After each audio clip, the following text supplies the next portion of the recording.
Magandang araw po, welcome po sa aking channel, Love9 TV. Nandito po tayo ngayon sa Tagaytay kung saan meron po tayong bagong video presentation. Isang 2-bedroom condo unit.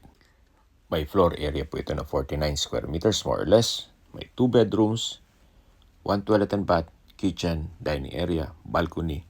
At dito po sa loob ng community ay meron pong amenities gaya ng swimming pool, kids pool, parks and playgrounds, clubhouse at 24 hours po ang security. Ito po ay ready for occupancy, gawa ng well-maintained naman po ito ni owner.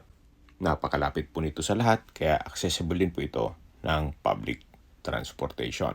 Tungkol naman po sa dokumento, ito po ay titulado, buhay po ang may-ari, kaya wala po kayong maging problema sa documentation o sa transfer ng title. Binibenta po ito ni owner sa halagang 4.5 million pesos. Kung may mga katanungan po kayo, tawag lang po kayo sa aking numero.